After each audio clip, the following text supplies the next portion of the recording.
کبھی ایسا محسوس ہوا ہے کہ 1400 سال پرانی کوئی صورت آج کے دور کے سب سے بڑے مسائل جیسے ذہنی دباؤ، سماجی انتشار، ان کا حل پیش کر سکتی ہے؟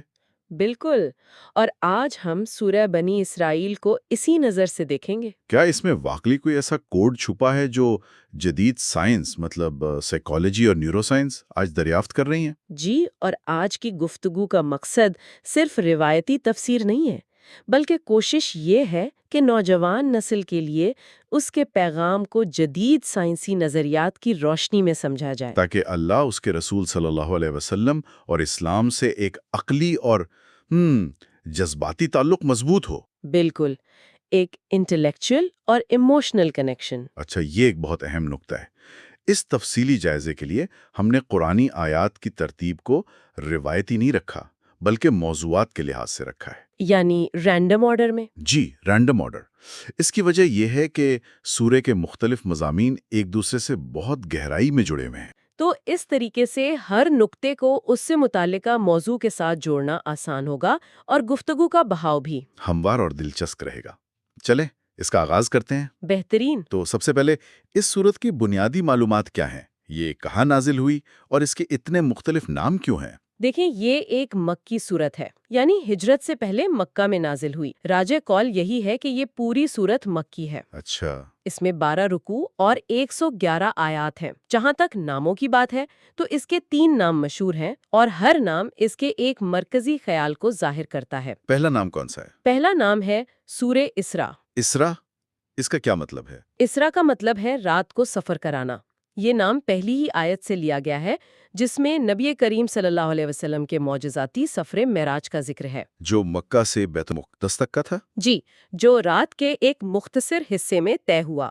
اور دوسرا نام سورہ سبحان؟ جی، کیونکہ سورت کا آغاز ہی لفظ سبحانہ سے ہوتا ہے، جس کا مطلب ہے پاک ہے وہ ذات۔ یعنی ہر نقص اور عیب سے پاک۔ بالکل، یہ لفظ اللہ تعالیٰ کی لامحدود قدرت کا اعلان ہے۔ یہ نام ہمیں یاد دلاتا ہے کہ اس سورت کے تمام واقعات، چاہے وہ معراج کا معجزہ ہے یا قوموں کا عروج و زوال، سب اسی پاک ذات کی قدرت کے مظاہر ہیں۔ صحیح۔ اور تیسرا نام؟ تیسرا اور سب سے مشہور نام سورہ بنی اسرائیل ہے۔ اس کی وجہ؟ ہم اکثر بنی اسرائیل کے قصے سنتے ہیں، لیکن اس صورت میں ایسا کیا خاص ہے کہ اس کا نام ہی ان پر رکھ دیا گیا؟ بہترین سوال ہے۔ دیکھیں، اسرائیل حضرت یعقوب علیہ السلام کا لقب ہے، جس کا مطلب ہے اللہ کا بندہ۔ اس صورت میں ان کی اولاد یعنی بنی اسرائیل قوم کی تاریخ کو ایک مکمل کیس سٹڈی کے طور پر پیش کیا گیا ہے۔ Case study? کس چیز کی؟ قوموں کے عروج و زوال کی، ان کی تاریخ، اللہ کی نعمتوں پر ان کا رد عمل، ان کی نافرمانیاں اور پھر ان کے نتائج اتنی جامعیت سے بیان ہوئے ہیں جو قرآن میں کہیں اور اس انداز میں نہیں ملتے۔ تو ایک طرح سے یہ پوری انسانیت کے لیے ایک آئینہ ہے۔ بالکل، کہ قومیں کیسے بنتی ہیں اور کیسے بگڑتی ہیں۔ تو یہ بات تو واضح ہے کہ یہ سورت پیغام میں ایک خاص مقام رکھتی ہے۔ احادیث میں بھی اس کی بڑی فضیلت آئی ہے نا؟ خاص طور پر نبی کریم صلی اللہ علیہ وآلہ وسلم کا اسے سونے سے پہلے پڑھنے کا معمول تھا۔ جی، صحیح بخاری میں حضرت عبداللہ بن مسعود رضی اللہ عنہ اسے فصاحت و بلاغت کا شاہکار کہتے ہیں۔ لیکن جو حدیث آپ نے ذکر کی وہ ترمذی میں حضرت عائشہ صدیقہ رضی اللہ عنہا سے مروی ہے کہ نبی کریم صلی اللہ علیہ وآلہ وسلم سورہ بنی اسرائیل اور سورہ زمر پڑھے بغیر نہیں سوتے تھے۔ اور یہ صرف ایک معمول نہیں تھا، اس میں کوئی گہری حکمت ہوگی۔ یقیناً اس میں گہری حکمت ہے۔ یہ بہت دلچسپ ہے۔ کیا اس سنت اور سائنس میں کوئی تعلق ہے؟ کیا اس تلاوت کا اثر صرف نفسیاتی ہے یا اس میں کوئی روحانی پہلو بھی ہے جسے شاید سائنس ابھی سمجھ نہیں سکتی؟ آپ نے بالکل صحیح نقطہ اٹھایا ہے۔ دیکھیں، جدید نیورو سائنس کہتی ہے کہ سونے سے پہلے کا وقت ذہن کے لیے بہت اہم ہوتا ہے۔ کیسے؟ اس وقت اگر کوئی بلند فکری مواد پڑھا یا سنا جائے تو ہمارا نروس سسٹم پرسکون حالت میں چلا جاتا ہے۔ اسے پیرا سمپیتھیٹک ایکٹیویشن کہتے ہیں۔ اچھا، پیرا سمپیتھیٹک ایکٹیویشن، اس سے کیا ہوتا ہے؟ اس سے ذہنی دباؤ کم ہوتا ہے اور جذباتی استحکام یعنی ایموشنل ریگولیشن پیدا ہوتا ہے۔ تو سائنس اس کے نفسیاتی فائدے کی تصدیق تو کرتی ہے۔ لیکن یہ کہانی کا صرف ایک حصہ ہے۔ جی، روحانی پہلو یہ ہے کہ یہ آیات انسان کا تعلق اس کی اپنی ذات سے، کائنات سے اور اللہ سے جوڑتی ہیں۔ یہ صرف ذہن کو پرسکون نہیں کرتی، بلکہ روح کو غذا فراہم کرتی ہیں۔ بالکل۔ تو یہ دونوں پہلو، نفسیاتی اور روحانی، ایک دوسرے کو تقویت دیتے ہیں۔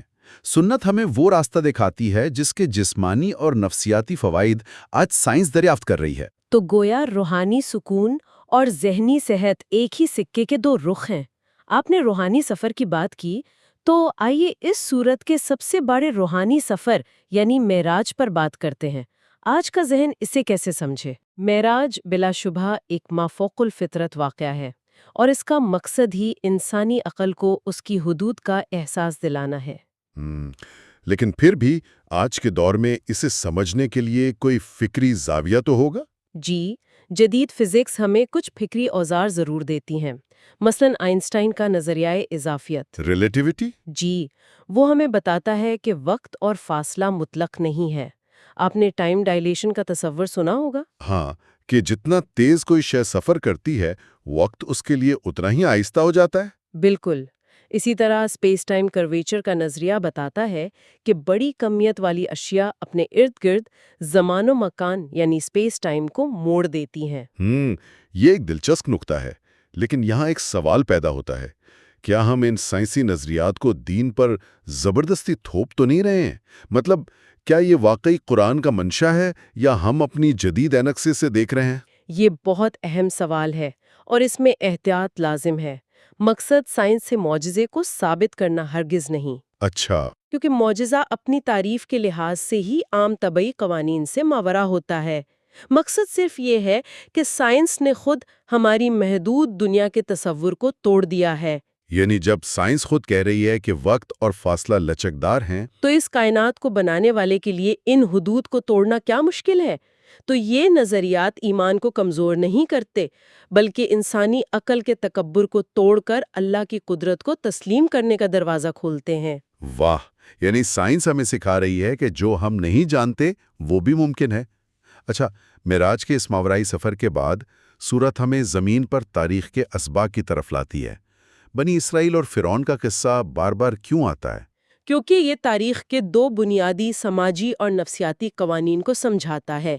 بنی اسرائیل کی کہانی سوشیولوجی یعنی عمرانیات کا سبق ہے۔ وہ کیسے؟ یہ بتاتی ہے کہ جب کوئی قوم اخلاقی طور پر دیوالیہ ہو جائے، ناشکری، انبیاء کی نافرمانی، ناانصافی، تو اس کا نتیجہ ادارہ جاتی تباہی کی صورت میں نکلتا ہے۔ انسٹیٹیوشنل کولیپس، مطلب خاندان، عدالت، حکومت جیسے ادارے اپنا اثر کھو دیتے ہیں۔ جی، اور معاشرہ بکھر جاتا ہے۔ اور موسیٰ علیہ السلام اور فرعون کا قصہ؟ وہ پاور سائیکالوجی یعنی طاقت کی نفسیات کا سبق ہے۔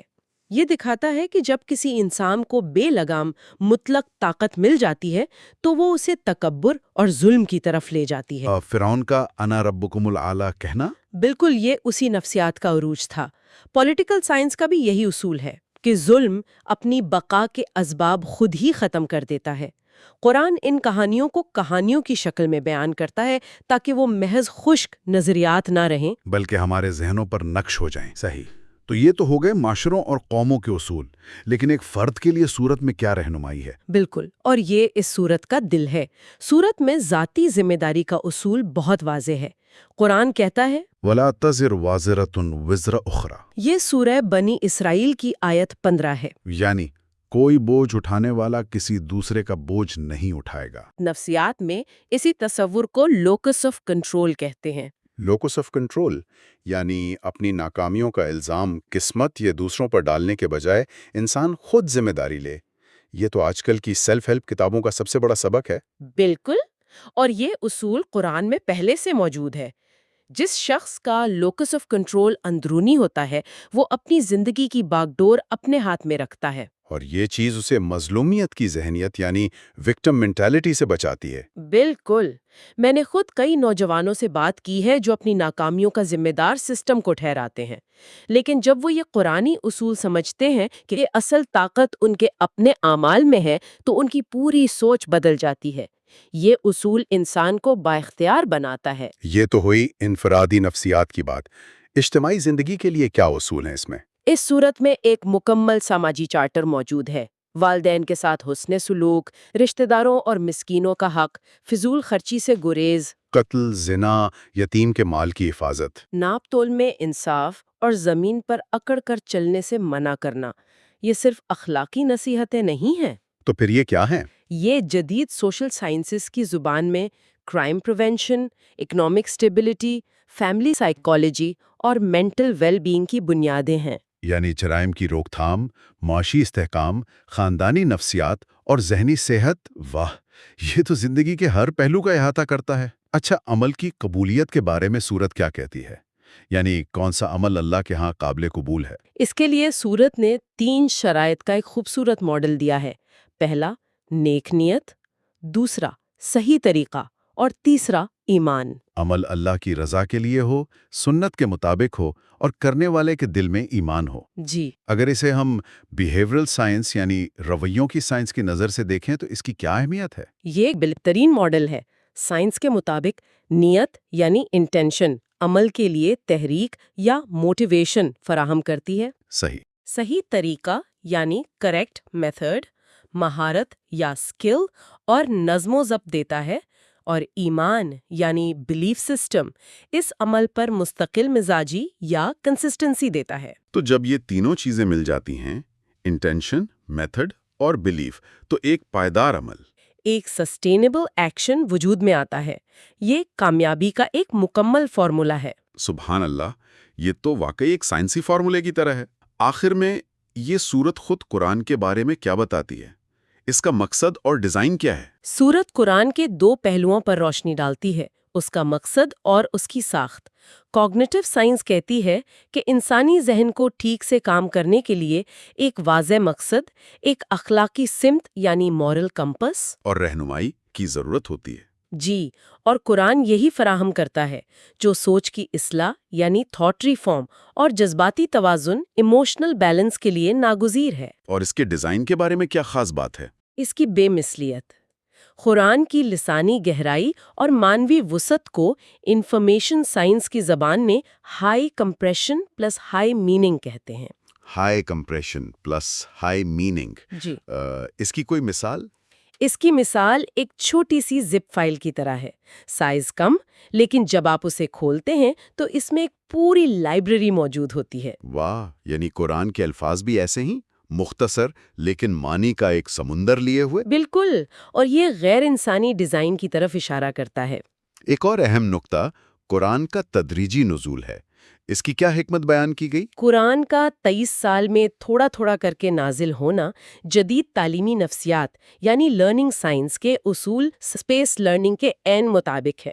اچھا، اسپیس لرننگ۔ جی، یہ اصول کہتا ہے کہ معلومات کو ایک ساتھ دینے کے بجائے اگر حصوں میں تقسیم کر کے وقفے کے ساتھ دیا جائے تو وہ ذہن میں بہتر طریقے سے جذب ہوتی ہیں اور پائیدار تبدیلی کا باعث بنتی ہیں۔ بالکل، یہ سیکھنے اور عادت بنانے کا سب سے مؤثر طریقہ ہے۔ اللہ تعالیٰ نے اپنے کلام کو اسی تربیتی اصول پر نازل کیا تاکہ وہ صحابہ کرام کے دلوں میں اتر جائے اور ان کی زندگیوں کا حصہ بن جائے۔